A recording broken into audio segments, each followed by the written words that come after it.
توبة نصوحا عسى ربكم أن يكفر عنكم سيئاتكم ويدخلكم جنات تجري من تحتها الأنهار يوم لا يخزي الله النبي والذين آمنوا معه نورهم يسعى بين أيديهم وبأيمانهم يقولون ربنا أتمم لنا نورنا واغفر لنا إنك على كل شيء قدير. وقال عز وجل كما ورد في سورة النور وتوبوا إلى الله جميعا أيها المؤمنون لعلكم تفلحون. وقال جل وعلا كما ورد في سورة الزمر قل يا عبادي الذين أسرفوا على أنفسهم لا تقنطوا من رحمة الله إن الله يغفر الذنوب جميعا صدق الله العظيم. رب اشرح لي صدري ويسر لي أمري واحلل عقدة من لساني يفقهوا قولي. اللهم ربنا ألهمنا رشدنا وأعذنا من شرور أنفسنا. اللهم أرنا الحق حقا وارزقنا اتباعه وأرنا الباطل باطلا وارزقنا اجتنابه. اللهم وفقنا أن نتوب إليك توبة نصوحا آمین یا رب العالمین. آپ میں سے بہت سے حضرات کے علم میں ہوگا اخباری اطلاع کی بنیاد پر کہ میری آج کی گفتگو کا موضوع ہے توبہ کی عظمت اور اس کی تاثیر. اس کا پس منظر یہ ہے کہ پچھلے کئی مہینوں سے میری تقریر جو ہے وہ جو اس وقت عالمگیر حالات ہیں اور جو امت کو خطرات درپیش ہیں اور اس کے ضمن میں جو پیشین گوئیاں احادیث نبویہ میں موجود ہیں، جو میں کم سے کم یوں سمجھیے کہ 25 برس سے بیان کرتا آ رہا ہوں، لیکن اب وہ چشم سر کے سامنے آ رہی ہیں. پہلے وہ صرف یہ کہ انسان کو علمی اعتبار سے معلوم تھی، اب وہ صورتحال آنکھوں کے سامنے ہے. تو اس پر چونکہ گفتگو ہوتی رہی، لیکن ہر مرتبہ گفتگو کا اختتام اس پر ہوا کہ اس کا علاج کیا ہے، بچنے کا راستہ کون سا ہے.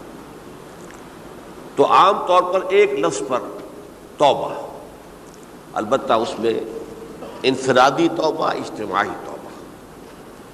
انفرادی توبہ سے انسان اپنے گناہوں کی سزا سے بچ جاتا ہے. آخرت میں اللہ تعالیٰ اسے اپنے عفو و درگزر کا، اپنی رحمت کا، اپنے فضل کا مستحق قرار دے دیتا ہے. لیکن دنیا میں قوم کی حالت نہیں بدلتی جب تک اجتماعی توبہ نہ ہو. اس اجتماعی توبہ کے ضمن میں مختصراً تو میں نے کچھ باتیں عرض کی ہیں، لیکن پھر بھی چونکہ ہر مرتبہ گفتگو کے اختتام پر یہ بات آتی تھی اور وقت ختم ہو رہا ہوتا تھا، لہذا اس کے بارے میں تفصیل سے گفتگو نہیں ہو سکتی. تو آج میں نے طے کیا کہ جو حالات ہیں وہ تو اب سامنے آ رہے ہیں. جو سلسلہ شروع ہو گیا ہے عراق میں، جس کے بارے میں شیرون صاحب یہ کہہ چکے ہیں کہ عنقریب عراق پر ہمارا قبضہ ہوگا، یعنی امریکہ کا نہیں، اسرائیل کا قبضہ ہوگا. اور یہ بات بھی اب سامنے آ چکی ہے کہ مڈل ایسٹ کا پورا نقشہ بدل دینے کا پروگرام ہے. یہ جو مڈل ایسٹ کے ممالک ہیں یہ کب وجود میں آئے تھے؟ پچھلی صدی، 20ویں صدی میں جو پہلی جنگ عظیم ہوئی، اس سے پہلے یہ پورا علاقہ سلطنت عثمانیہ میں تھا، خلافت عثمانیہ کے تحت. پورا شمالی افریقہ، پورا یہ مغربی ایشیا، حجاز سمیت سارا معاملہ ایک سلطنت، ایک ملک، خلافت کے تحت. پہلی جنگ عظیم کے بعد پھر حصے بکھرے کیے انہوں نے، جیسے کہ مال غنیمت کو بیٹھ کر بعد میں تقسیم کیا جاتا ہے کہ اس عالم عرب کے جو ہیں اب ٹکڑے ٹکڑے کر دو اور انہیں باہم تقسیم کر دو. مصر، عراق یہ برطانیہ، شام، الجزائر یہ فرانس کا، لیبیا اطالویوں کا، آگے ہسپانویوں کا۔ یہ سارے ٹکڑے جو ہوئے تھے اور ملک بنے تھے، یہ تو اس وقت کی بندربانٹ تھی۔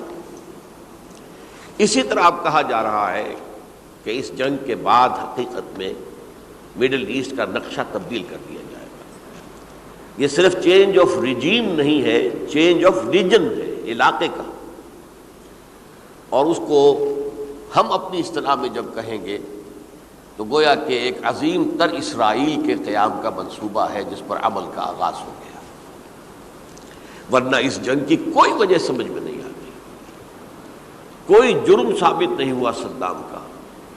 پہلی خلیج کی جنگ میں تو اس کا جرم ثابت تھا، اس نے کویت پر حملہ کیا تھا۔ اس وقت تو کوئی جرم سرے سے ہے ہی نہیں۔ ان کے اپنے معائنہ انسپیکٹر جا کر بتاتے رہے کہ کچھ نہیں دیکھا ہم نے، وہاں کچھ نہیں پایا۔ اس حوالے سے سوچئے کہ کیا جواز، کوئی جواز پوری دنیا میں یہ بات تسلیم کی جاتی ہے کہ بلا جواز حملہ ہے، اور کس قدر شدت سے ہے، کتنی طاقت سے ہے، کتنی قوت سے ہے، کتنی فوجیں آئی ہیں، کتنے جو ہے خلیج کے اندر جہاز کھڑے ہوئے ہیں جن پر سے کہ ہوائی جہاز اڑتے ہیں، کتنے چھوٹے چھوٹے جہاز کھڑے ہوئے ہیں، کہاں کہاں سے حملے ہو رہے ہیں۔ تو اصل میں وہ کتاب الملاحم کے اندر حضور نے جن خبروں کی پیشن گوئی کی تھی وہ اب ہمارے سامنے ہے۔ اسی طرح پاکستان کا معاملہ ہوتے ہوتے رفتہ رفتہ ہمارے گرد گھیرا تنگ ہو رہا۔ ہم پر ایک الزام تو وہ کہتے ہیں کہ آپ چاہے لاکھ دفعہ قسم کھا لیں ہم نہیں مانیں گے، شمالی کوریا کو ایٹمی صلاحیت جو ہے وہ آپ نے فراہم کی، ہمارے پاس ثبوت ہے۔ اس کے بدلے میں ان سے میزائل ٹیکنالوجی آپ نے لی ہے، ہمارے پاس ثبوت ہے۔ اور آپ کشمیر میں کراس بارڈر انفلٹریشن اور ٹیررزم کو روک نہیں سکے، آپ نے نہیں روکا ہے۔ اور یہ جو ہے فنڈامنٹلسٹ جو ہیں آپ کے ملک میں سر اٹھا رہے ہیں، 2 صوبوں میں ان کی حکومتیں بن گئی ہیں، اس سے تو اندیشہ ہے کہ کہیں ایٹمی صلاحیت جو ہے آپ کی وہ ان کے ہاتھ میں نہ چلی جائے، پھر تو وہ القاعدہ اور ٹیررسٹ کے حوالے پہنچ جائے گی۔ لہٰذا حالات جو ہیں بہت دگرگوں ہیں، اور یہی وجہ ہے کہ اس کا عکس ہمیں نظر آتا ہے۔ بھارت کا جو طرز عمل ہے اس وقت، جس طرح تھریٹننگ انداز اس کا اس وقت ہے، اتنا اس سے پہلے کبھی نہیں تھا۔ وہ کہتے ہیں کہ جو اصول امریکہ نے اختیار کیا ہے کہ جس ملک سے مستقبل میں کوئی اندیشہ ہے اس پر پہلے سے حملہ کرنے کا حق حاصل ہے ہمیں، یہ نہیں کہ اس کا کوئی جرم ثابت ہو، ہمیں اندیشہ ہے لہذا ہمیں حملہ کرنے کا حق حاصل ہے، تو اسی طرح پھر ہمیں بھی پاکستان کے اوپر حملہ کرنے کا حق حاصل ہے۔ بہرحال میں ان میں اب زیادہ وقت صرف نہیں کرنا چاہتا، یہ چیزیں تو اب رائٹنگ آن دی وال کی حیثیت سے ہماری نگاہوں کے سامنے ہیں۔ آج میں چاہتا ہوں کہ اس توبہ کے موضوع پر کچھ عرض کروں، اور اس میں بھی ایک خاص بات جس کی طرف کہ میرا ذہن حال ہی میں منتقل ہوا ہے، وہ آج اس میں یوں سمجھیے کہ اضافی طور پر آپ کے سامنے رکھوں گا۔ دیکھیے، توبہ کے بارے میں قرآن مجید میں بے شمار آیات ہیں، اور توبہ جو ہے ہماری دینی تعلیمات کا ایک اہم ستون ہے۔ میں نے ابھی صرف 3 مقامات سے آیات آپ کو سنائی ہے۔ یا ایھا الذین آمنوا توبوا الی اللہ توبۃ نصوحا، اہل ایمان اللہ کی جناب میں توبہ کرو خلوص کے ساتھ، اخلاص کے ساتھ۔ توبۃ النصوح، زبانی کلامی نہیں، توبہ کی تسبیح نہیں، بالفعل توبہ۔ عسیٰ ربکم ان یکفر عنکم سیئاتکم، امید ہے تمہارا رب تمہاری برائیوں کو تم سے دور کر دے گا۔ یہ توبہ کی تاثیر ہے۔ اگر آپ کے اخلاق اور کردار میں کوئی غلط شے شامل تھی، اللہ تعالیٰ آپ کے کردار کے دامن کو دھو دے گا، اور آپ کے اعمال نامے میں اگر دھبے لگے ہوئے تھے تو اللہ تعالیٰ ان دھبوں کو بھی دھو ڈالے گا۔ عسیٰ ربکم ان یکفر عنکم سیئاتکم ویدخلکم جنات تجری من تحتہا الانہار، اور تمہیں داخل کرے گا ان باغات میں جن کے دامن میں ندیاں بہتی ہوں گی۔ یوم لا یخزی اللہ النبی والذین آمنوا معہ، وہ دن جس دن اللہ تعالیٰ اپنے نبی کو رسوا نہیں کرے گا، معاذ اللہ ثم معاذ اللہ۔ اور نبی کے ساتھ ہی ان کو بھی کہ جو ان کے ساتھ ایمان لائے. نورہم یسعی بین ایدیہم و بایمانہم، ان کا نور ان کے سامنے طرف اور داہنی طرف دوڑتا ہوا ہوگا. نور ایمان قلب سے پھوٹ رہا ہوگا اور وہ سامنے روشنی ڈالے گا، اور نور اعمال صالحہ داہنے ہاتھ کی طرف سے چونکہ عمل کرتے ہیں نیک ہم، تو وہاں سے نور ظاہر ہوگا جو دنیا میں اعمال کی شکل میں کمایا گیا تھا. اور اس وقت یہ اہل ایمان کہتے ہوں گے یقولون ربنا اتمم لنا نورنا واغفر لنا، اے اللہ ہمارے نور کو کامل فرما دے. اس کا پس منظر یہ ہے کہ ظاہر بات ہے کہ ایمان کے درجات بھی بے شمار ہیں. کہاں ابو بکر صدیق کا ایمان، کہاں ایک عام صحابی کا ایمان، کہاں ہم جیسے غیر صحابہ عام مسلمانوں کا ایمان، کہ نسبت خاک رابع عالم پاک، اسی نسبت سے اس نور کی انٹینسٹی ہوگی. حضور نے فرمایا کچھ لوگوں کا نور تو اتنا ہوگا کہ وہ مدینے سے صنعاء تک اس کی روشنی پہنچ رہی ہوگی، یمن کے دارالحکومت تک. اور کچھ لوگوں کا نور اتنا ہوگا کہ صرف ان کے قدموں کے آگے روشنی ہو جائے گی، جیسے ٹارچ ہوتی ہے آپ کے آگے. تو ظاہر بات ہے کہ اگر آپ کو رات کے وقت جنگل سے گزرنا ہو اور پگڈنڈی ہو کوئی اور اندھیری شب ہو، تو آپ کے لیے وہ ٹارچ بھی کس قدر بڑی غنیمت ہے کہ آدمی دیکھ لیتا ہے کہ سامنے سانپ ہے، کیا ہے، گڑھا ہے، کھائی ہے، کیا ہے. تو اس روز وہ جن کو وہ ٹارچ نصیب ہو گئی وہ بھی بہت خوش قسمت، بہت خوش قسمت، بہت خوش قسمت ہوں گے. لیکن ان کا کیا کہنا جن کا نور مدینے سے صنعاء تک پہنچ رہا ہو. تو جن کے نور کی یہ انٹینسٹی کم ہوگی وہ اللہ سے دعا کرتے ہوں گے ربنا اتمم لنا نورنا، پروردگار ہمارے نور کو بھی کامل کر دے. تو نے اپنے ان بندوں پر کتنا فضل کیا ہے، کتنا بڑا نور ان کو عطا کیا. اتمم لنا نورنا، ہمارا نور بھی اس کا اتمام فرما دے، تکمیل کر دے. واغفر لنا، اور یہ کیسے ہوگا؟ ایسے ہوگا کہ ہمارے گناہوں کی پردہ پوشی کر دے. گناہوں کی پردہ پوشی ہوگی تو پھر اس نور کی انٹینسٹی میں اضافہ ہو جائے. واغفر لنا انک علی کل شیء قدیر، یقیناً تو ہر شے پر قادر ہے. پھر میں نے آپ کو آیت سنائی سورہ نور کی، یہ آیت نمبر 31 بڑی طویل آیت ہے، اس کا آخری ٹکڑا ہے وَتُوبُوا إِلَى اللَّهِ جَمِيعًا أَيُّهَا الْمُؤْمِنُونَ لَعَلَّكُمْ تُفْلِحُونَ، اے ایمان والو اللہ کی جناب میں سب مل جل کر توبہ کرو تاکہ تم فلاح پاؤ. یہ گویا کہ اجتماعی توبہ کا جو میں نے آپ کے سامنے اصطلاح بیان کی ہے، یہ اس کا نقشہ ہے. اور ایک اور آیت جو میں نے آپ کو سنائی سورہ زمر کی آیت نمبر 53.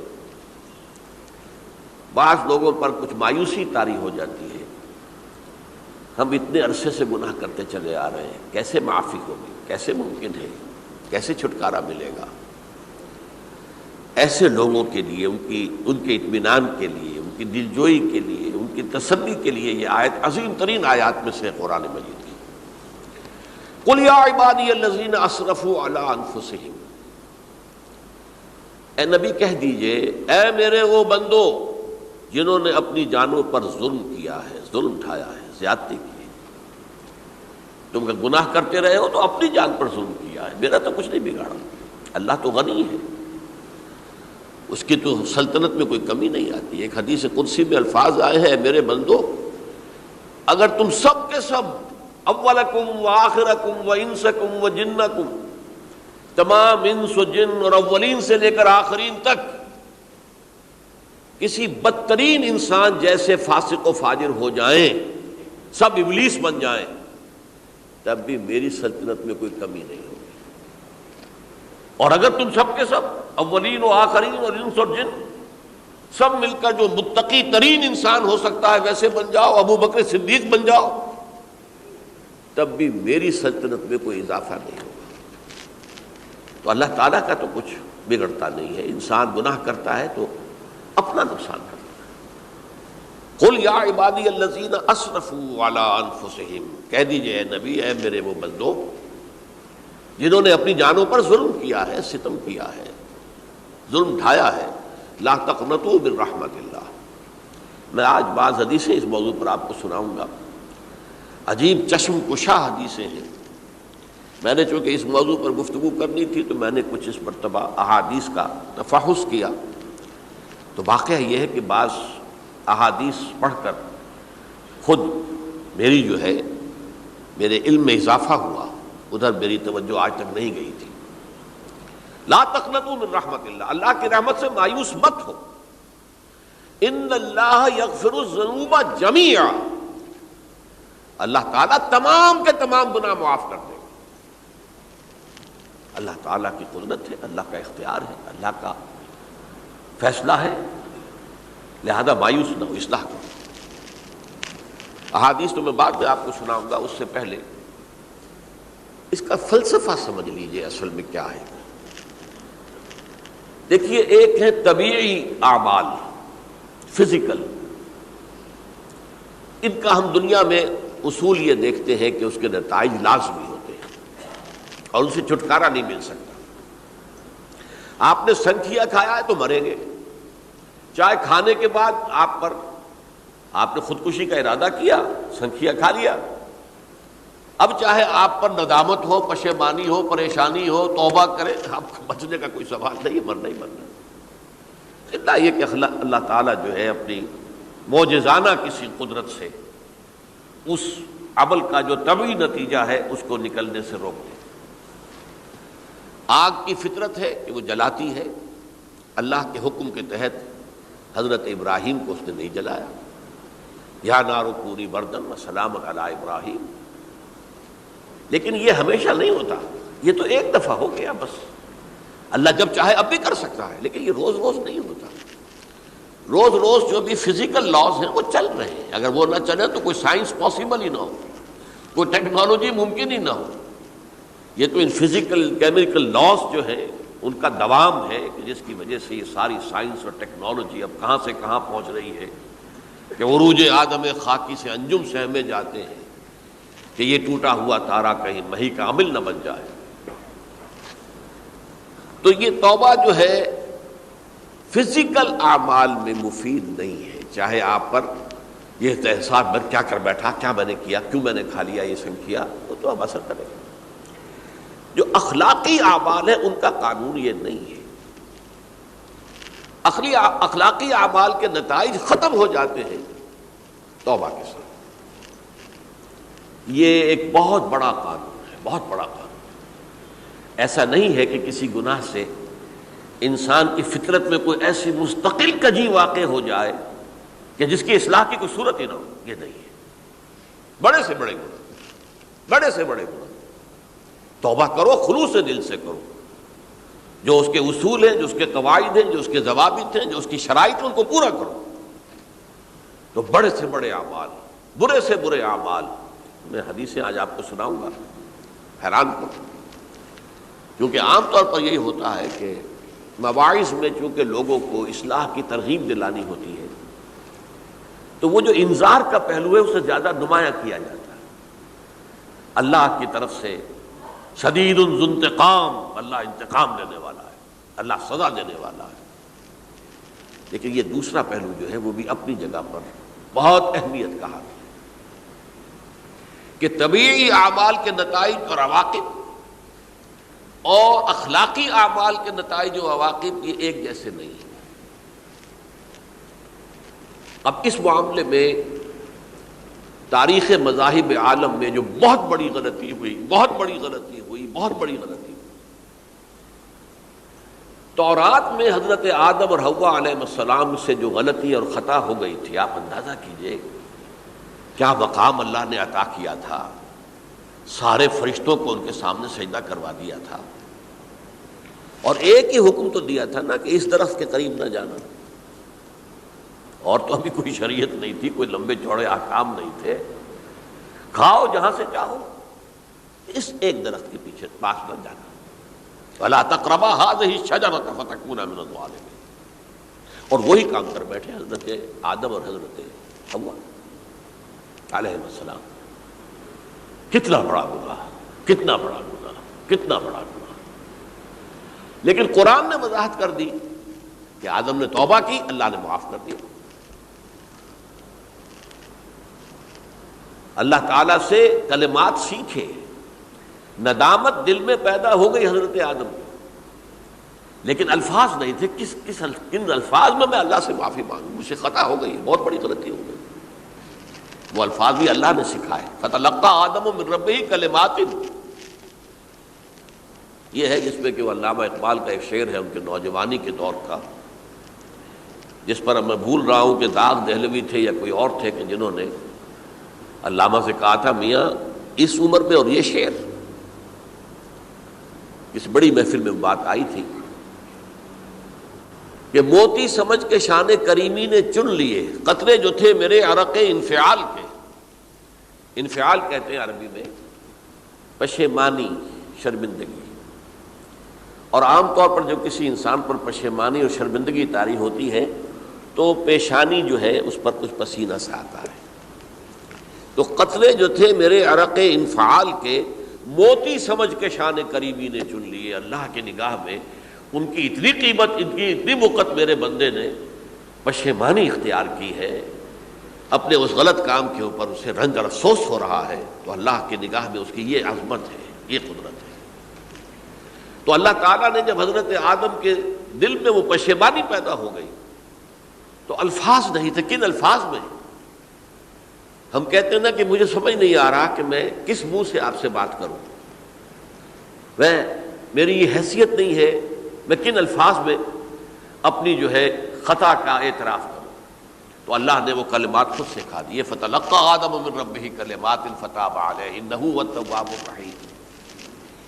یہ چیز کہیں تورات جب دوبارہ مرتب ہوئی ہے تو وہ نکل گئی، اس میں رہ گئی، باقی اس میں شامل نہیں ہوئی۔ یہ تاریخی اعتبار سے جان لیجئے، تورات جو ہے وہ آج سے 2500 بلکہ 2600 برس قبل سے دنیا سے غائب ہے۔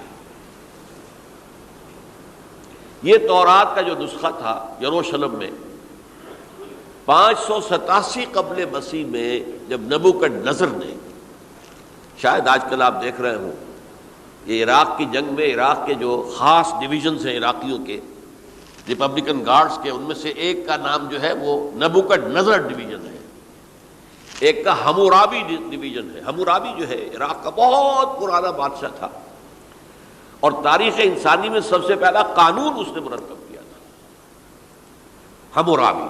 یہ بہت پرانی تہذیب ہے، دنیا کی غالباً سب سے زیادہ اینشنٹ تہذیب جو ہے وہ عراق کی ہے۔ حضرت ابراہیم یہی پیدا ہوئے شہر عور میں۔ تو نبوکدنضر نے جب تباہ کیا تھا یروشلم کو، 6 لاکھ آدمیوں کو قتل کیا اور 6 لاکھ کو قیدی بنا کر لے گیا بیبیلونیا، بابل کا لفظ بھی آج کل آ رہا ہے۔ کسی زمانے میں وہ عظیم شہر تھا دنیا کا، اب وہ معمولی سا شہر رہ گیا ہے، نئے شہر بڑھ گئے۔ تو اس وقت سے اس نے جب یروشلم میں جو ہیکل سلیمانی حضرت سلیمان کی بنائی ہوئی مسجد تھی اس کو جب گرایا ہے، اس کے بعد سے وہیں پر وہ نسخہ رکھا ہوا تھا تورات کا، پھر دنیا میں وہ نسخہ اب نہیں ہے۔ یہودیوں کا کہنا ہے کہ موجود ہے مسجد اقصیٰ کے نیچے، وہ جب اس نے گرایا تھا تو جو نیچے تہخانے تھے وہ نہیں گرے تھے، وہ محفوظ رہتے، اوپر ملبہ آ گیا، اور وہیں پر وہ تورات اور وہ تابوت سکینہ جس میں حضرت موسیٰ کا عصا بھی رکھا ہوا ہے اور بہت سے وہ من اور سلوہ کے بھی کچھ نمونے رکھے ہوئے ہیں، وہ تابوت سکینہ اس کا قرآن مجید میں سورہ بقرہ میں ذکر ہے، وہ بھی موجود ہے، اور جو ربائی وہاں اس وقت تھے ان کے علماء، ان کی لاشیں بھی وہاں پڑی ہوئی ہیں۔ وہ جب ہم کھدائی کریں گے تو دنیا میں سامنے آ جائے گی۔ لیکن بہرحال اس وقت جو مجھے کہنا تھا وہ یہ کہ چونکہ اصل تورات اس وقت گم ہو گئی، 150 سال کے بعد اسے پھر یادداشتوں سے کچھ مرتب کیا گیا تو اس میں غلطیاں پیدا ہو گئی۔ اب انسانی یادداشت کا معاملہ آ گیا نا، انہی میں سے ایک بڑی غلطی یہ ہوئی، اومیشن یہ ہوئی کہ حضرت آدم نے جو توبہ کی اور اللہ نے قبول فرما لیا، اس کا ذکر اس میں نہیں ہے۔ اس سے نتیجہ عیسائیوں نے کیا اختیار کیا کہ وہ اوریجنل سن کہتے ہیں اسے، وہ جو ابتدائی گناہ تھا عظیم جو ہمارے جد امجد آدم سے سرزد ہوا تھا، اس گناہ کا اثر جو بھی بچہ نسل آدم میں پیدا ہوتا ہے وہ لے کر آتا ہے۔ یہ زمین و آسمان کا فرق ہے۔ اسلام کے نزدیک ہر بچہ جو پیدا ہوتا ہے وہ معصوم ہے، بلکہ مسلم ہے۔ کل مولود یولد علی الفطرہ، جو بھی بچہ پیدا ہوتا ہے وہ فطرت اسلام پر پیدا ہوتا ہے۔ فَأَبَوَاهُ يُهَوِّدَانِهِ أَوْ يُمَجِّسَانِهِ أَوْ يُنَصِّرَانِهِ، یہ تو والدین ہیں اس کے جو اسے مجوسی یا عیسائی یا یہودی بنا لیتے ہیں، ورنہ وہ تو مسلمان ہوتا ہے، فطرت کی کلین سلیٹ لے کر آتا ہے۔ عیسائیت کہتی ہے کہ ہر انسان جو پیدا ہوتا ہے بنیادی طور پر گناہگار ہے، اپنے جد امجد کے گناہ کا بوجھ لے کر آ رہا ہے۔ اب اس کا علاج انہوں نے پھر کیا تجویز کیا، یہ ہے کہ ایک غلطی پر دوسری غلطی اور دوسری پر تیسری غلطی، خشت اول چون حد معمار کج، تاثریہ بھی رود دیوار کج۔ اب اللہ نے جب دیکھا اب تو ہر بندہ جو ہے آدم کی اولاد کا بنیادی طور پر پیدائشی طور پر گناہ گار ہے، تو اب کیا کیا جائے؟ تو اللہ نے اپنا اکلوتا بیٹا، صلبی بیٹا مسیح یسوع اسے زمین پر بھیجا۔ یہ الفاظ میرے ہیں کہ اسے قربانی کا بکرا بنا کر اور ان سب کی طرف سے قبول کر لیا، گناہ گاروں کی طرف سے، کہ ان کے گناہ کا کفارہ ہو جائے گا جو عیسیٰ کو مان لے۔ یہ عقیدہ ہے عیسائیت کا۔ جڑ کیا ہے کہ گناہ ہو گیا تو گناہ کا اثر تو رہے گا۔ قرآن ہی کہتا نہیں، اللہ دھو دیتا ہے، تمہاری سیرت و کردار کے اوپر بھی جو داغ ہیں دھل جائیں گے، اور تمہارے نامہ اعمال میں جو دھبے ہیں وہ بھی دھل جائیں گے۔ توبہ کرو، توبوا الی اللہ توبۃ نصوحا، کرو وہ توبہ کے جو بالکل خلوص دل کے ساتھ ہو۔ اب میں ذرا آپ کو کچھ احادیث سنانا چاہتا ہوں۔ ایک طرح کا یہ تبشیر کا پہلو ہے آج ہماری گفتگو میں کہ جو نمایاں ہوگا۔ یہ بعض احادیث تو چھوٹی چھوٹی ہیں اور یہ بہت مرتبہ میری گفتگو میں آ چکی ہیں، صرف اس وقت حوالہ دے کر گزر جاؤں گا۔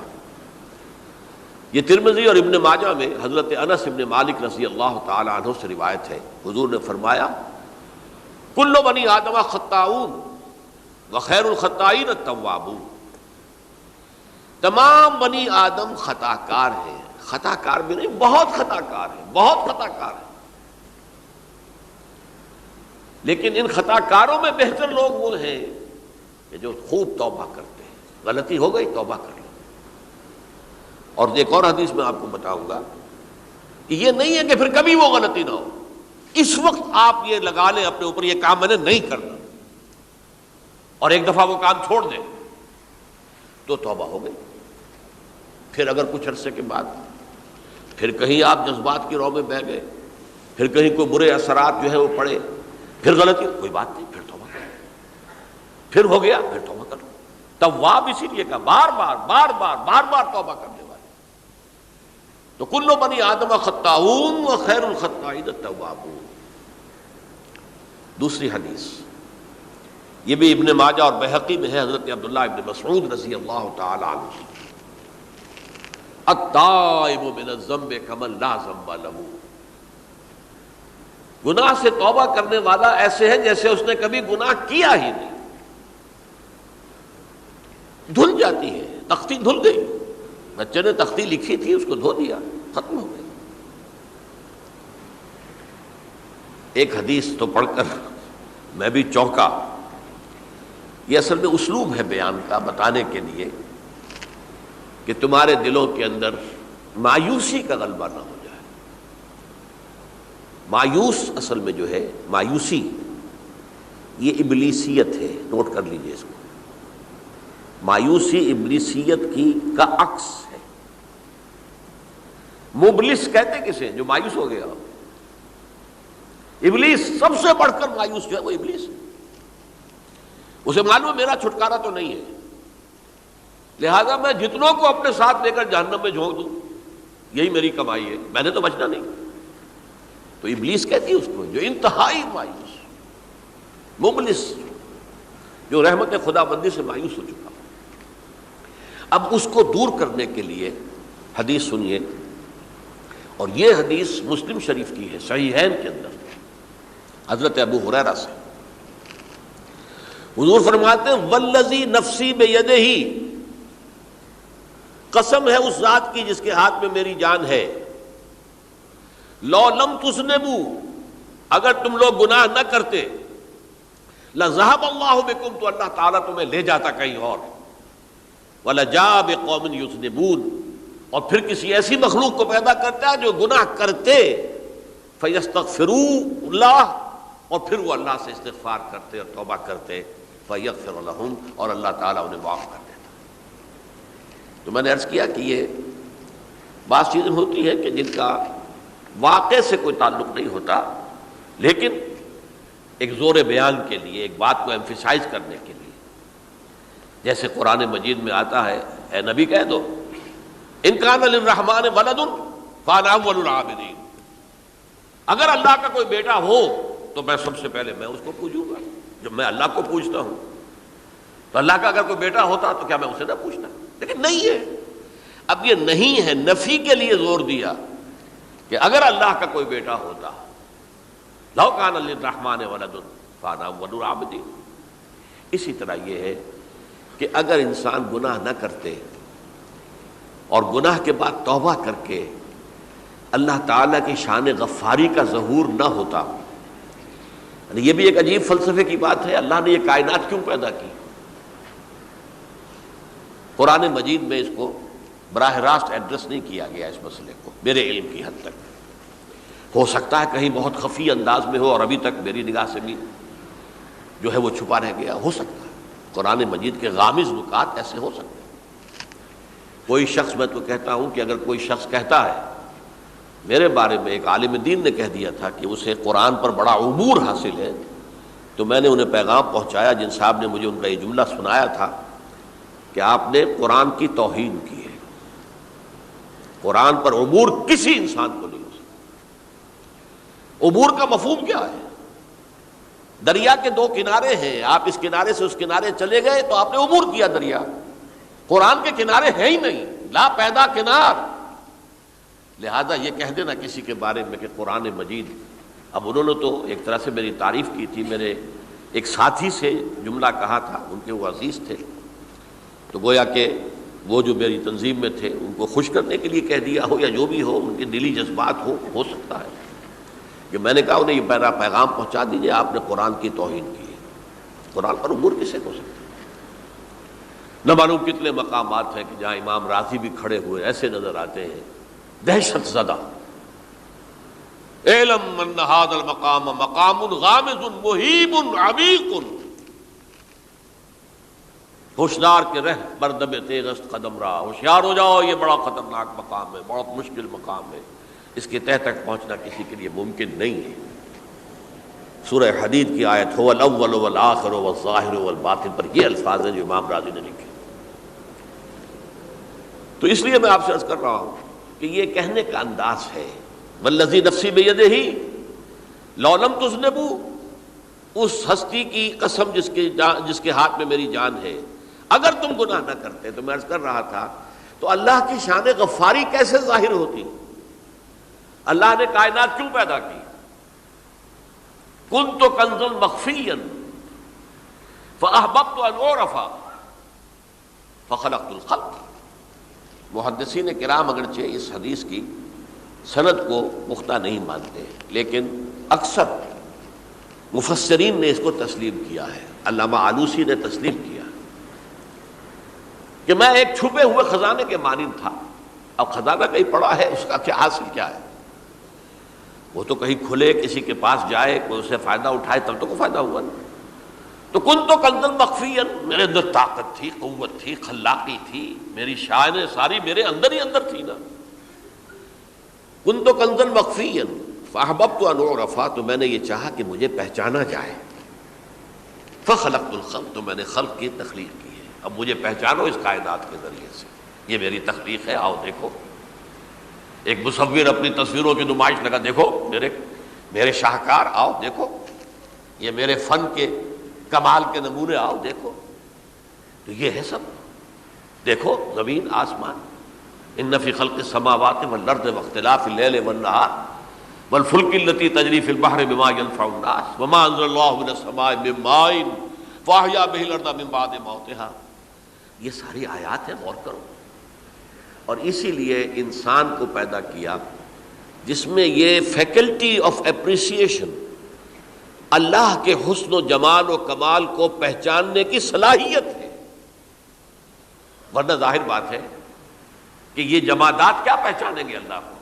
یہ پہاڑ کیا پہچانے گا اللہ کو؟ اللہ کو پہچاننے کی صلاحیت انسان میں ہے. تو یہ چونکہ ایک فلسفہ ہے باقاعدہ کہ اللہ نے تعالیٰ، اسی سے میں کہہ رہا ہوں اگر گناہ نہ ہوتا اور پھر توبہ نہ ہوتی اور میں اس کو معاف نہ کرتا تو میری شان غفاری کا ظہور کیسے ہوتا؟ میری شان ہے نا، غفار بھی ہوں، ستار بھی ہوں، اس کا ظہور کیسے ہوتا؟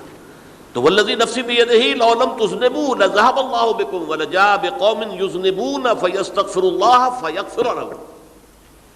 اگر تم لوگ گناہ نہ کرتے تو اللہ تمہیں ختم کر کے کوئی اور ایسی مخلوق پیدا کرتا کہ جو گناہ کرے اور پھر وہ توبہ کرے اور اللہ اسے معاف کرے. اسی سے ملتی جلتی ایک حدیث ہے،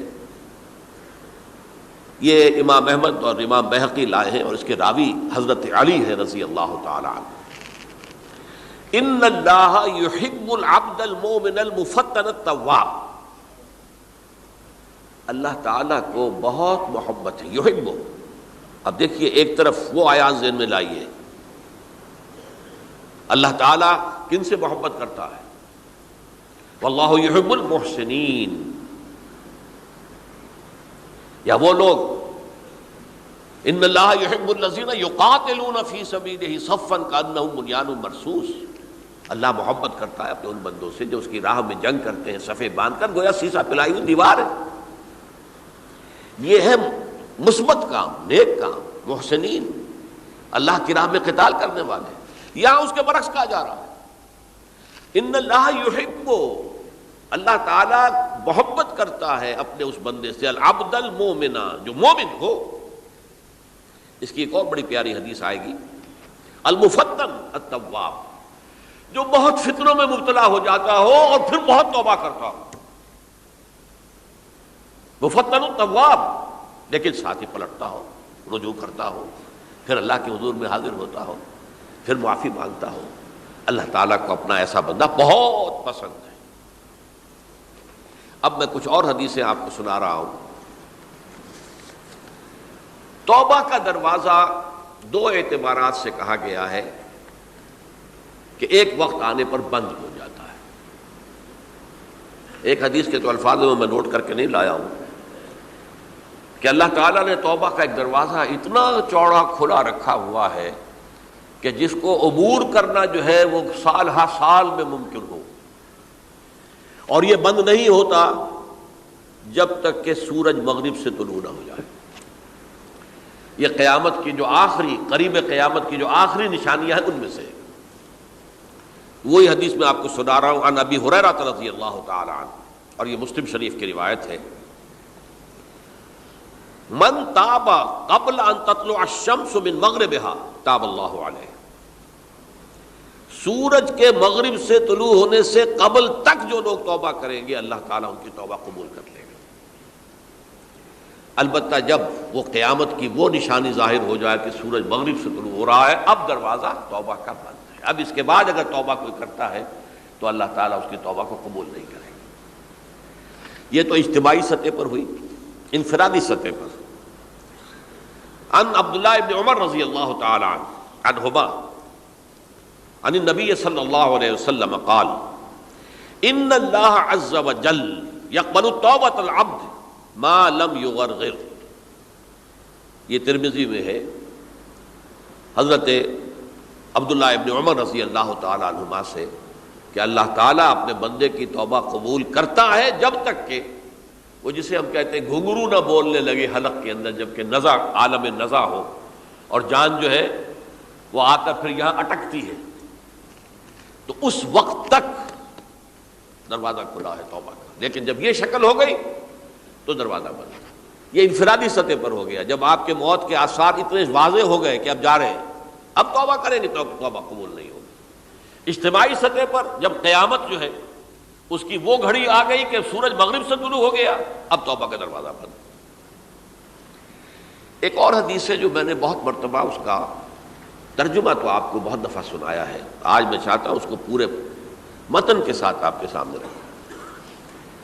یہ حضرت انس بن مالک رضی اللہ تعالی عنہ سے مروی روایت ہے جو حضور کے خادم خاص تھے، اور یہ متفق علیہ بھی ہے، یعنی بخاری میں بھی ہے، مسلم میں بھی ہے، لیکن تھوڑا سا فرق ہے الفاظ کا.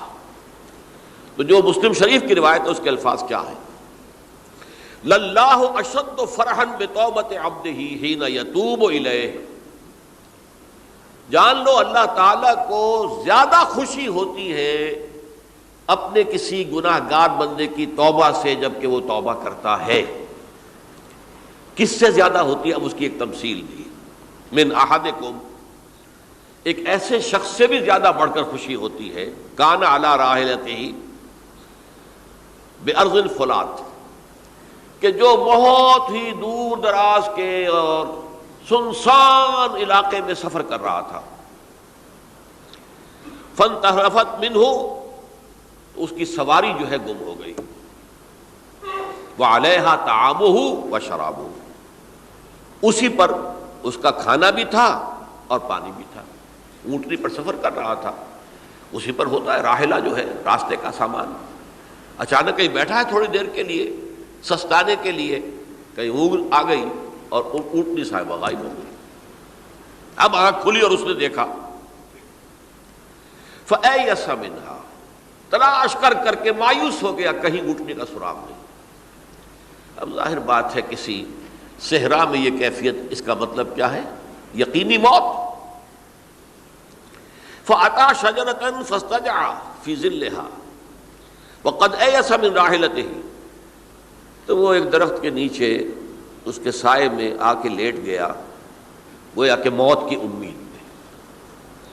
فَبَيْنَهُمَا وَهُوَ كَذَلِكَ إِذْ هُوَ بِهَا قَائِمَةٌ عِندَهُ، اس کی کہیں دوبارہ آنکھ لگی ہے، جو کھولا تو دیکھتا ہے اونٹنی تو موجود ہے، کھڑی ہے،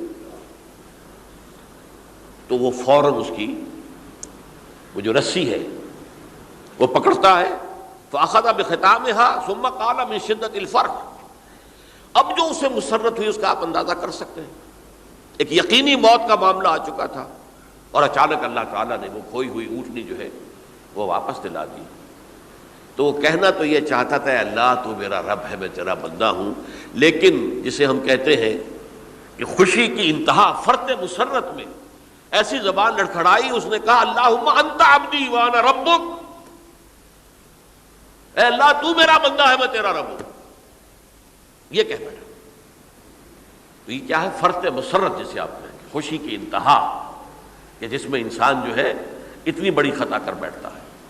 اللہ کو اپنے کسی گناہ گار بندے کی توبہ سے اس سے بھی زیادہ خوشی ہوتی۔ اب ظاہر بات ہے کہ یہ تماثیل کس لیے ہے؟ بعض لطائف، بعض حقائق اتنے لطیف ہوتے ہیں کہ ان کو بیان نہیں کیا جا سکتا بتمام و کمال، تو مثالوں کا سہارا لیتے ہیں۔ اللہ کو کتنی خوشی ہوتی کیا سمجھیں گے ہم؟ لہذا یہ مثال تو سمجھ میں آ گئی نا، کہ ایک لقودق صحرا میں انسان سفر کر رہا تھا، ایک ہی اونٹنی ہے، اسی پر اس کا پانی ہے، اسی پر اس کا کھانا ہے، اور کہیں ٹھہرا ہے تھوڑی دیر کے لیے اور اونٹنی غائب ہو گئی، اور اس کے بعد تلاش کر کے شمال مغرب جنوب ہر طرح دیکھ لیا، اب تک کہیں اونٹنی کا سراغ نہیں۔ اب موت کے انتظار میں لیٹ گیا کہ اچانک دیکھتا ہے کہ اونٹنی موجود ہے، تو وہ اس شدت فرح میں یہ کہہ بیٹھتا ہے اللہم انت عبدی وانا ربک انا للہ و انا الیہ راجعون۔ اب دیکھیے ایک حدیث وہ آ رہی ہے، اور اس کو یوں سمجھیے، اللہ تعالیٰ نے جو انسان پیدا کیے ہیں ان کے مزاج مختلف ہیں۔ ان میں کچھ لوگ ہوتے ہیں جو قوی ہوتے ہیں ارادے کے، جو فیصلہ کر لیا ڈٹ گئے۔ کچھ لوگوں میں وہ قوت ارادی اتنی مضبوط نہیں ہوتی، وہ ادھر ادھر سوچتے رہتے ہیں۔ کچھ لوگ جسمانی طور پر بہت توانا ہوتے ہیں، کچھ لوگ جسمانی طور پر پیدائشی طور پر کمزور ہوتے ہیں۔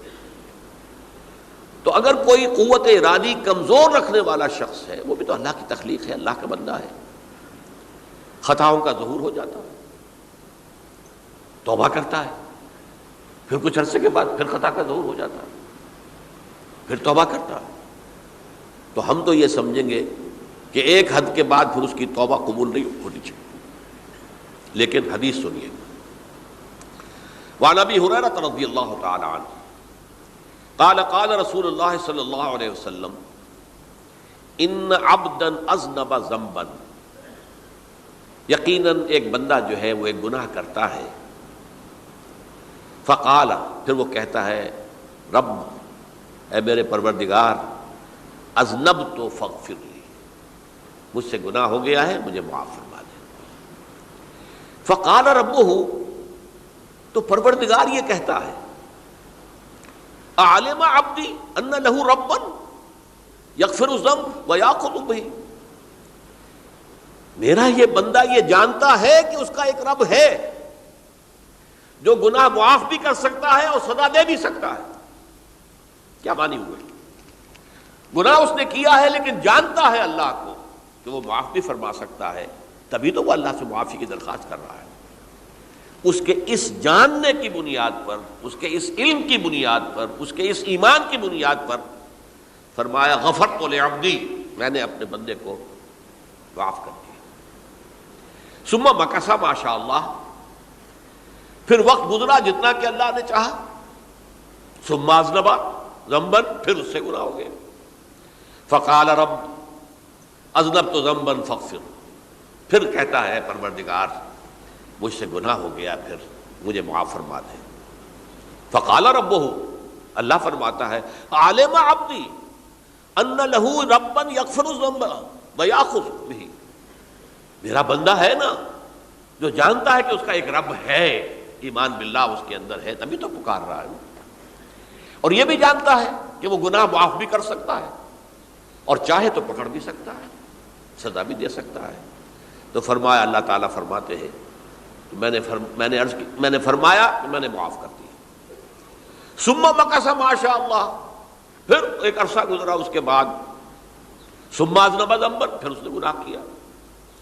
قال رب اذنبت ذنبا آخر، اس نے کہا پروردگار میں نے تو پھر ایک اور گناہ کر دیا، فاغفر لی، مجھے بخش دے۔ فقال اعلم عبدی ان لہ ربا یغفر الذنب ویأخذ بہ، میرا بندہ جانتا ہے نا کہ اس کا ایک رب ہے جسے وہ پکار رہا ہے، کہ اور وہ جانتا ہے کہ اسے اختیار حاصل ہے کہ چاہے تو بخش دے اور چاہے تو پکڑ لے۔ اس کے اس علم، اس ایمان کی بنیاد پر میں نے اسے معاف کر دیا۔ ایک اور حدیث، میں نے چونکہ اس گفتگو کے لیے ان احادیث کا تفحص کیا ہے، یہ تو بہت ہیں حدیثیں، میں نے ان میں سے کچھ چنی ہیں۔ ہمارے بعض واعظ ناصح وہ بھی کسی شخص کو روکتے رہے، برائیوں سے روکتے رہے، نہیں رکتا، تو کہیں غصے میں آ کے اللہ تجھے کبھی معاف نہیں کرے گا۔ یہ کتنا بڑا جرم ہے، اس کا اندازہ کیجئے اس حدیث سے۔ تم میرے بندے کو میری رحمت سے مایوس کر رہے ہیں، کتنا بڑا جرم ہے، اس کا اندازہ کیجئے۔ یہ مسلم شریف کی روایت ہے، عن جندب، حضرت جندب رضی اللہ تعالی عنہ سے، ان رسول اللہ صلی اللہ علیہ وسلم حدث، کہ اللہ کے رسول صلی اللہ علیہ وسلم نے ایک واقعہ بیان کیا، ان رجلا قال، کہ ایک شخص نے یہ کہا، واللہ لا یغفر اللہ لفلان، کہ خدا کی قسم اللہ تعالیٰ فلاں شخص کو کبھی معاف نہیں کرے گا۔ وَأَنَّ اللَّهَ تَعَالَى قَالَ، اس پر اللہ تعالیٰ نے یہ فرمایا، مَنْ ذَا الَّذِي يَتَعَالَّىٰ عَلَيَّ، یہ کون ہے جو میرے اوپر حکومت کرنے والا آ گیا، جو میری طرف سے حکم لگا رہا کہ میں کبھی معاف نہیں کروں گا۔ مَنْ ذَا الَّذِي، کون ہے وہ شخص، الَّذِي يَتَعَالَّىٰ عَلَيَّ اَنِّي لَا أَغْفِرُ لِفُلَانٍ، کہ میں فلاں شخص کو کبھی معاف نہیں کروں گا، قد غفرت لفلان، اس کو تو میں نے معاف کر دیا، وَأَحْبَطْتُ عَمَلَهُ، اس شخص کے تمام اعمال میں نے ضائع کر دیے کہ تم نے میرے بندے کو مایوس کیا۔ یہ ہے جرم کی انتہا۔ تو توبہ کی دعوت دیتے رہو، توبہ کے لیے لوگوں کو آمادہ کرتے رہو، توبہ جو ہے اس کے لیے ترغیب دیتے رہو، اللہ تعالیٰ معاف فرمانے والا۔ اب آخری حدیث سنا رہا ہوں، یہ تو بہت ہی عجیب حدیث ہے اور متفق علیہ، یہ بخاری اور مسلم دونوں میں۔ حضرت ابو سعید الخدری رضی اللہ تعالی عنہ جو ہے وہ اس کے راوی ہیں۔ حضور نے فرمایا، کانا فی من کانا قبلکم رجل قتل 99 نفسا، تم سے پہلے جو امت تھی بنی اسرائیل، گویا کہ ان کا ذکر ہے، اس میں ایک آدمی ایسا تھا جس نے 99 قتل کیے تھے۔ اب آپ اندازہ کیجئے کتنا بڑا گناہ کبیرہ ہے قتل. قرآن مجید میں آتا ہے فَكَأَنَّمَا قَتَلَ النَّاسَ جَمِيعًا. اگر ایک انسان کو بھی ناحق قتل کر دیا گیا تو یہ ایسی ہے گویا کہ اس نے پوری نوع انسانی کو قتل کر دیا. اس نے 99 قتل کیے. فَهَلْ لَهُ مِن تَوْبَةٍ. پھر اس کے بعد یہ ہوا کہ اس کے اندر توبہ کا جذبہ پیدا ہوا. فَسَأَلَ عَنْ أَعْلَمِ أَهْلِ الْأَرْضِ. تو اس نے پھر سوال کیا، لوگوں سے پوچھا کہ زمین میں رہنے والوں میں کون سب سے بڑا عالم ہے. فَدُلَّ عَلَى رَاهِبٍ. تو اسے بتایا گیا فلاں راہب فلاں جگہ پر ہے، وہ بہت نیک ہے، بڑا عالم ہے. فَأَتَاهُ. وہ اس کے پاس آیا. فَقَالَ أَنَّهُ قَتَلَ 99 نَفْسًا فَهَلْ لَهُ مِن تَوْبَةٍ. انہوں نے کہا دیکھیے راہب صاحب، میں نے 99 انسان قتل کیے، اب مجھے یہ بتائیے کہ میرے لیے توبہ کا کوئی امکان ہے؟ فقال لا. اس نے کہا نہیں. فقتلہ. اس نے اس کو بھی قتل کر دیا. فکمل بہ 100. اپنی سینچری مکمل کر لی، مطلب 99 کے بعد ایک ہی کسر تھی، اس کو بھی قتل کیا، 100 پورے کر لیے. ثم سأل عن عالم اہل الارض. پھر اس نے پوچھا کوئی اور، کوئی بڑے عالم انسان ہو. فدل علی رجل عالم. پھر اس کی رہنمائی کی گئی ایک بڑے عالم شخص کی طرف. فقال انه قتل 100 نفس. تو اس نے وہاں جا کر کہا کہ میں 100 انسان ہلاک کر چکا ہوں، قتل کر چکا ہوں. فهل له من توبہ. میرے لیے توبہ کا کوئی امکان ہے؟ فقال نعم. اس نے کہا کیوں نہیں، 100 قتل کیے تب بھی کیا ہے، توبہ کا راستہ دروازہ کھلا ہوا ہے. ما لم یغرغر. جب تک کہ وہ گھنگرو نہیں بج رہا اس وقت تک تمہارے توبہ کا دروازہ کھلا ہوا ہے. فرمایا نعم. ومن یحول بینہ وبین التوبہ. تمہاری توبہ کے درمیان اور تمہارے درمیان کون حائل ہو سکتا ہے؟ توبہ کا دروازہ کھلا ہے. لیکن ساتھ ہی کہا انطلق الی ارض کذا و کذا. اب تم ایسے کرو، جہاں تم رہتے ہو وہاں نہ جاؤ واپس، وہاں کا ماحول اچھا نہیں ہے، معاشرہ اچھا نہیں ہے، ہو سکتا ہے کہ تم توبہ پر قائم نہ رہ سکو.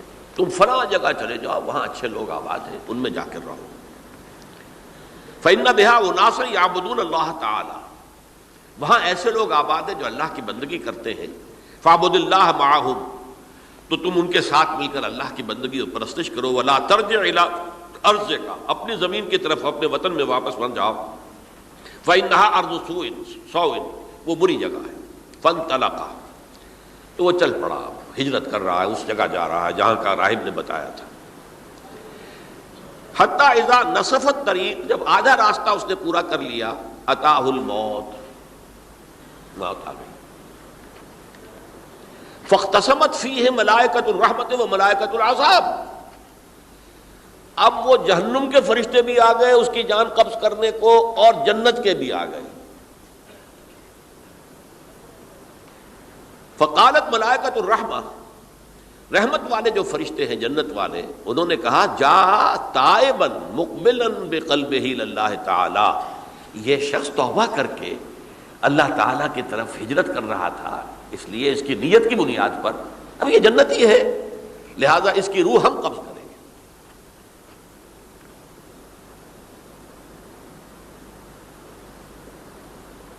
وقالت الملائکۃ العذاب. اور وہ جو عذاب والے فرشتے ہیں وہ کہیں گے انہ لم یعمل خیرا قط. اس نے توبہ کے بعد کوئی نیک عمل تو کیا ہی نہیں، تو کس بنیاد پر اس کو تم جنت میں لے جاؤ گے؟ اس کو تو دوزخ میں جانا چاہیے. فاتاہ ملک فی صورت آدمی. تو ان کے پاس اللہ نے ایک اور فرشتے کو بھیج دیا، آدمی انسانی شکل کے اندر. فجعلوہ بینہم. تو ان فرشتوں نے کہا بھائی ہمارا فیصلہ کرا دو، اس کی روح ہم لینا چاہتے ہیں یا ہم لینا چاہتے ہیں. انہیں حکم بنا لیا. فقال قیسوا ما بین الارضین فإلی ایتہما کان اقرب. کہ تم فاصلہ ناپ لو، جہاں سے وہ چلا ہے اور جہاں جا رہا تھا اور یہاں اس کی موت ہو رہی ہے، تو کون سا فاصلہ زیادہ ہے. جب ناپا گیا، بلکہ ایک حدیث میں آتا ہے کہ اس پر اللہ نے زمین کو جو ہے حکم دے دیا، ایک طرف والی زمین تو سکڑ جا، دوسری والی جو ہے تو پھیل جا، تاکہ وہ جو جدھر جو جا رہا تھا وہ زیادہ قریب ہو جائے بنسبت اس کے کہ جہاں سے وہ چلا تھا. تو اس فیصلے پر پھر جو فرشتے تھے، جو کہ رحمت کے فرشتے تھے، وہ اس بندے کو لے گئے جنت کے اندر۔ یہ ہے توبہ کی عظمت اور اس کی تاثیر۔ اب آئیے اجتماعی توبہ کا طریقہ کار جو میں نے بہرحال بیان کیا ہے۔ پہلے افراد توبہ کریں اور صحیح توبہ کریں۔ صحیح توبہ کیا ہے؟ ہماری زندگیوں میں کوئی حرام شے ہے فوراً نکال باہر، ہماری معاشرت میں اور اس معاشرے میں رہتے ہوئے جو قانون ہے جس کے ہم پابند ہیں، ہم کسی زانی کو رجم نہیں کر سکتے، ناممکن ہے، یہ تو قانون ہی بنے گا تب ہوگا نہیں۔ ہم کسی چور کا ہاتھ نہیں کاٹ سکتے، تو قانون بنے گا تو ہوگا۔ تو ہم جن چیزوں پر عمل نہیں کر سکتے قانوناً، ان کے علاوہ باقی پوری شریعت جس پر عمل کیا جا سکتا اس پر عمل پیرا ہونا ہے۔ سود میں بند نہیں کر سکتا، بینکوں کو میں آگ نہیں لگا سکتا، اور بینکوں کو آگ لگا دیں گے تب بھی سود تو ختم نہیں ہوگا، لیکن یہ تو کر سکتا ہوں نا کہ براہ راست سود میں ملوث نہ ہوں، سود پر قرضہ لے کر اپنا کاروبار نہ چمکاؤں، نہ بڑھاؤں، سود پر قرضہ لے کر اپنے مکان نہ اونچا کروں، یہ تو کر سکتا ہوں۔ تو کم سے کم جو ڈائریکٹ کسی نے قانون نہیں بنایا کہ لازم ہے آپ پر کہ آپ سودی قرضہ لیں اور اپنی بلڈنگ عالی شان بنا لیں، کسی نے نہیں کیا۔ یہ اگر کر رہے ہیں تو آپ مجرم ہیں۔ آپ کے معاشرے میں کوئی قانون نہیں بنا کہ پردہ ختم، برقع حرام، مصر یہ ترکی میں تو کر دیا گیا تھا، برقع حرام، وہاں تو سر کو اوپر جو ہے ڈھانپنا جو ہے، سکارف لینا بھی ممنوع ہے، یہاں تو نہیں ہے۔ پھر یہاں جنہوں نے چھوڑا ہے مجرم خود ہے۔ یہاں تو اللہ کا شکر ہے کوئی ایسا مصطفیٰ کمال پیدا آج تک نہیں ہوا ہے کہ جس نے ان چیزوں کا حکم دیا۔ ہاں ترغیب ہے، ذرائع ابلاغ کے ذریعے سے، فحاشی ہے، اریانی ہے، لیکن چوز آپ خود کرتے ہیں، فیصلے کا اختیار آپ کا اپنا ہے۔ تو جن چیزوں کے اندر بھی گناہ سے بچنے کا امکان ہے اس کو عملاً ترک کیا جائے، اور نمبر 2 عزم مصمم کر لیا جائے کہ اللہ اب بقیہ زندگی جتنی بھی ہے اس میں اپنی توانائیاں، اپنی قوتیں، اپنی صلاحیتیں صرف کروں گا تیرے دین کی تبلیغ اور تیرے دین کے قائم کرنے کی جد و جہد۔ عزم مصمم۔ یہ لوگ اگر 14 کروڑ میں 14 لاکھ بھی ہو جائیں،